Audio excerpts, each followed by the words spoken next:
my business.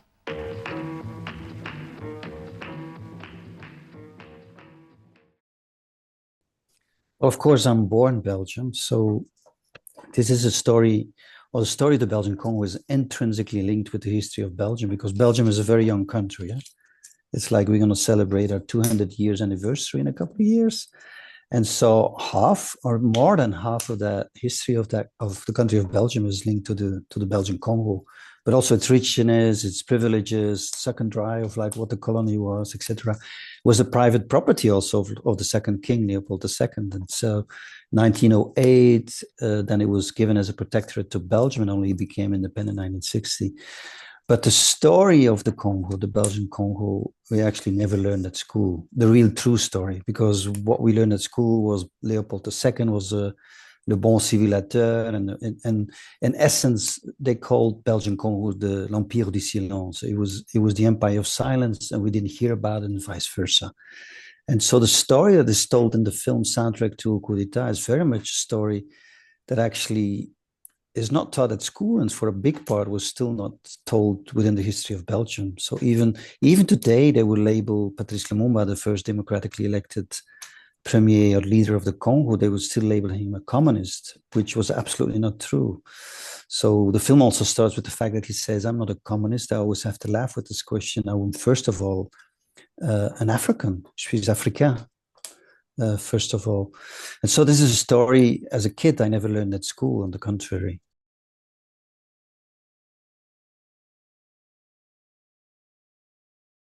Well, it's not because I'm not born in Gaza or I'm not born in the East Congo that I cannot speak up in solidarity.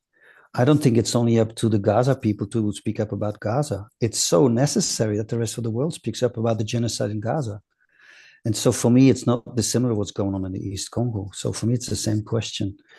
And I don't think this is a question of skin or color. I think it's a question of inequality. That's, first of all, I think is what justifies racism and what justifies biology. You know, it's empire using biology to justify race. For me, it's not a question of, very often it's called the post-colonial debate, but for me, it's a misnomer. It's a sort of a neo-colonial debate, because what was going on and what was set in motion and was being sort of researched in the film is very much something that was installed that actually still today is actually having its sort of, how we say that? So what was installed in the early 60s is still sort of happening, what was going on in the East Congo today. Because when the film came out, the M23, which is the private militia sponsored by the Rwanda government, where Rwanda troops are actually embedded in the M23, the private militia, that actually invaded the East Congo. And you have to know that 10 women per minute today are being raped. And there is sort of an evolution in the film as well, that actually we end with Nkole Jean Bofani, the Belgian-Congolese novelist that I invited to go in dialogue with and who reads from his novel. Basically, towards the end of the film, he says, you know, this is genocide after genocide after genocide. And then you see an iPhone commercial and you see a Tesla commercial early in the film. But it's very much that conflict minerals that actually are still sort of what's at stake in East Congo. And if you put a map on the East Congo, a map about the mining sites, there is a direct correlation between the statistics of raped women and the sites of the mines. And so the conclusions are like, these are the statistics in the film, of course, 24 trillion conflict minerals are still underground, but in the meantime, you have 80,000 plus women that were being treated by Denis Mukwege in the Panzi hospital. That's the women that actually could make it, the raped women that were able to make it to Panzi hospital. But nowadays, Denis Mukwege had to flee because M23 invaded, Bukavu and Panzi hospital. And it's precisely the private militia that are responsible for the rapes. And so the situation has not disappeared. And for me, it's absolutely crucial to speak in solidarity of what's going on in the Congo.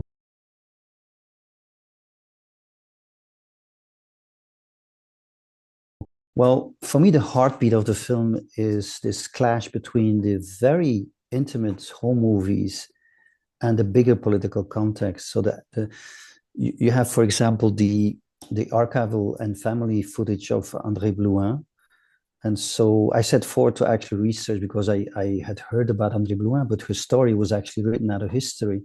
And so we contacted her daughter, Yves Blouin, and then she actually sent an undeveloped roll of film. And then when we developed it, we saw actually her mom in the role of chief of protocol and advisor to Patrice Lumumba in those footage, in those family footage. And I thought, wow, this is so crucial and it's so powerful. This is footage never been seen in the world, and we included immediately into the film. But I think the clash between, for example, is also the family footage of, that was shot by Sergei Khrushchev, of his dad, Nikita Khrushchev, the then Soviet leader.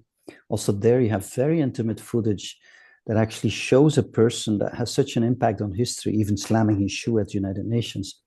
But the clash between those sort of very intimate images with the bigger sort of movements, global movements of what's going on in history is for me the strongest sort of input in this film. And so we have both. Of course, we had a lot of archival that we got from the United Nations, from the Havana archives, even from Russian filmmakers through a Russian filmmaker, Alexander Markov, who sent us footage of those filmmakers that at the time were present during the independence ceremony in Kinshasa and Leopoldville as well. But yeah, we were working with a team, of course. We didn't have a big budget, so there's first of all also a lot of interns that work on the film, and this is a process that goes for a long time. So even if the editing was 4 years, during the editing we still have a lot of footage that we incorporate. For example, that figure of William Burden, who's the US ambassador to Brussels, but who was the president of the Museum of Modern Art, sort of involved with Pentagon and Lockheed. He actually literally at one point in an interview was saying, the Belgians are toying with the assassinate their, the first independent leader of the Congo, Patrice Lumumba. I think it wouldn't be a bad idea either. He literally says, Patrice Lumumba was such a damn nuisance, we should go for a political assassination. But this here is sort of the US ambassador to Brussels. And this is an audio that was never supposed to be released, but it was internal. And we found it at the Department of Diplomatic Studies at Columbia University. And that was already halfway into the editing. And we thought, wow, this is such crucial information. We used that as sort of a marker midway in the film where there's a sort of a plot point. And it's the moment where the joy of independence in the early beginning of the film turns into something where it becomes sort of so much more heart-wrenching of how actually the whole political world body is going for the assassination of Patrice Lumumba. But of course, the archives is so much more, because most of the footage is basically archives. And it's for me, often when I say about the archives, they're like the stolen kids. There's a huge sort of debate in Belgium about the mixed race kids that actually were stolen in 1960 when Congo became independent. Those kids were brought over to Belgium and never knew their mother or father. Basically, often their mother, because they were rape mothers, and then there was mixed race kids, but they were illegal. And so for me, the archives is very similar. There's something about how the context of those archives have to be reinvented or re-embedded in the story of the film, or recontextualized. And it's like with George Nzolo Natalia, who's a Congolese scholar who rewrote the story from the point of view of the Congo, says also, all those archives have to be decolonized as well. If we have to write the history of the Congo, we have to go to Brussels. And so there's, we can talk about decolonization of the archives as well.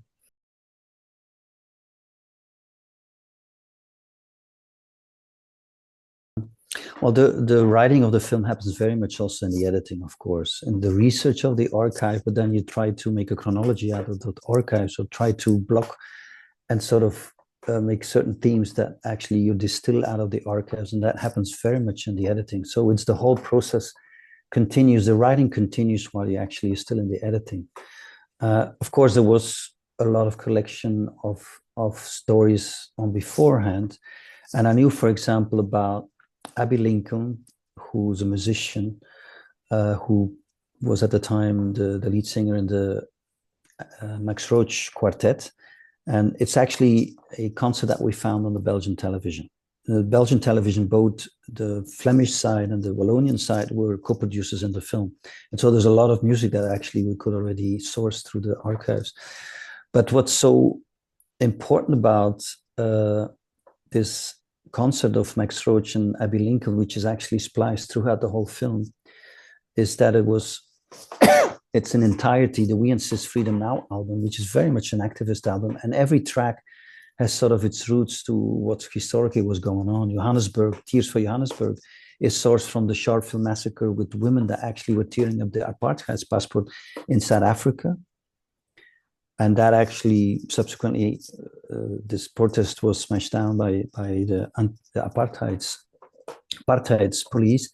And there was a massacre, and that was the inspiration for one of the songs of Abbey Lincoln and Max Roach, for example. But there's also the scream. The whole concert ends with a scream, which is called Prayer. And I knew that Abbey Lincoln, together with the Women's Writer Coalition in Haarlem, that is Maya Angelou, the writer, and Rosa Guy, the playwright, which is the ones that actually set up that protest and called for all the women to crash the Security Council. And they did. That's what they did. So it's actually literally the musicians and the artists and the writers that crashed the Security Council to protest when the assassination of Patrice Lumumba was announced. And there you have it already. And it was the very first scene we actually had edited, but it became also the end scene of the film. And that was already decided very early on, that that's what we're going to work towards. But there, all the three storylines come together. It's the story of the music, the story of the assassination of Patrice Lumumba, and then the story of the General Assembly, which at that moment will about sort of instate the resolution 5014, the decolonization resolution. And you have the United Nations, the Congo, and the music that all comes together in that last scene. But it's precisely the musician that call for the rebellious protest at the United Nations. And so you have music as a protest, but you also have music with the Black Jazz Ambassadors. And I knew that Louis Armstrong was sent to the Congo as a cover for the assassination. And that also was so peculiar, because if you tell that story of the Congo, you cannot not but also tell how music was so crucial.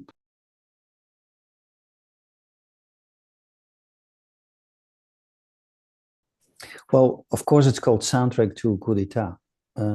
But indeed, it's a soundtrack, but a soundtrack to a coup d'etat. So you have the aesthetic part, the music part, but also the political part. And for me, you cannot like separate the two. For me, it became inherently, if you say you make music as a protagonist, then it's actually the music that takes you through. And the music is not just sort of a decoration. It's not just to sustain the story. It is the story. The music is the story, because the music is all about how to bring people together, while politics in the film is all about divide and conquer and split the people apart. It's actually what the film also shows, is how people are brought together to the very end of the film, where even the scream, even if it's a scream of resilience and the scream of anger of what you've just seen politically, that actually still it brings those people in a protest together at the United Nations Security Council.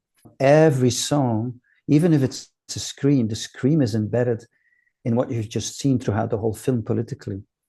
When you say the rumba and the independence cha-cha names all the political parties that were present in Brussels at the round table, meaning it was an unanimity of how the people of Congo united to claim independence. And that's reflected in the music. And the independence cha-cha became such a big, important anthem throughout the continent of Africa, so much so that it became the name of the Independence Party, the Liberation Party in Rhodesia that became Zimbabwe. Every song in the film has actually in context that is so political. And that's why, for me, it's not just the soundtrack. It's not just treating music as music, because that's very superficial.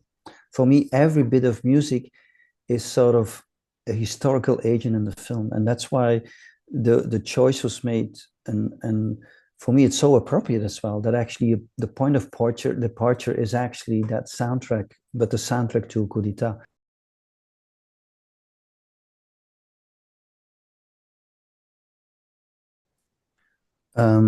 Well, you have to say impact. Do you mean bigger audience or impact, political impact, or both? And I think it's probably both. But in the beginning, we were still working on the film, and the film was too long, and the producer said, no, you have to go to 90 minutes. And I said, no, we cannot cut that genocide at the end of the film. It's such an emotional anchorage. So I knew if you make a film 2 hours and a half, then already you actually picking up 2 slots in the distribution system. So that's a harder way of getting it out there. But I said, no, I think it's so crucial the story is told, even if we miss distribution. And I also thought, wow, this is crazy. We make this film in such a sort of maybe subversive way where it becomes very experimental and we use so much music and the music is actually the protagonist. Maybe we'll never cross over mainstream. But actually, what I noticed is that because we have the music as a protagonist, that actually people really like the film because it's told in a different way. And because it's told in a different way, it crossed over to a mainstream audience. And also, even if it was 2 hours and a half, people seem to sort of really go with it. And there's sort of, as I've heard, that a lot of people say it's from beginning to end. It's really suspense story. It's sort of a music clip, a feature music clip disguised as a PDF, academic PDF, but then in the format of a thriller. And so you have all these formats that I thought, well, maybe this is experimental. But despite that, it seems that people really wanted to see the film. And also the theme. Now, talking about the political impact, I think it's a story that needed to be told.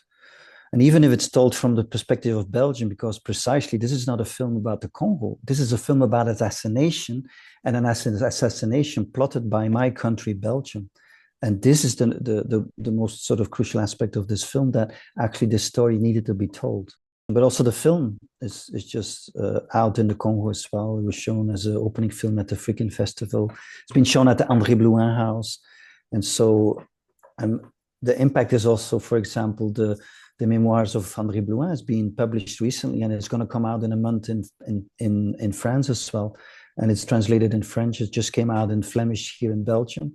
And so if she was written out of history, and the film sort of has sort of that sense of redemption and history, where she's been written back into sort of into the world, and her memoirs are being republished. And with the daughter, Yves Blouin, we're going to also, probably in Paris, also have joined sort of, again, a re-release of the film together with the book and stuff.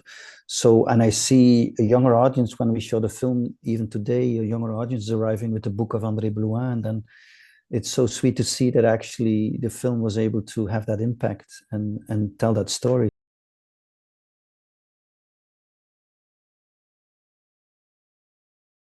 Yeah, and it rewrites history in a different way as well. But not, I have to say, I'm always a bit reluctant to sort of, I didn't want to actually have talking hits. It's the most boring way of actually set for the documentary for this subject matter.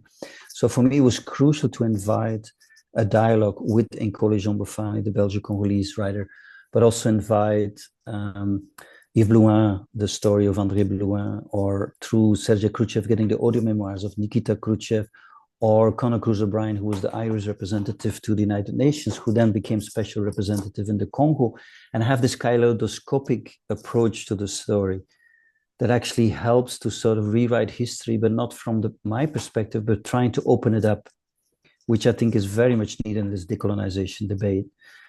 And that for me was very crucial. For me, that's absolutely crucial, that it's sort of a rewriting of history as well, but through a kaleidoscopic narrative that is not necessarily mine, but where I invite sort of, it's rather speaking with than speaking for. We were to go to Elizabethville to attend a concert given by Louis Armstrong.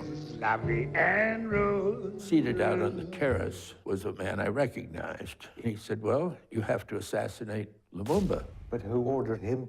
He said, President Eisenhower.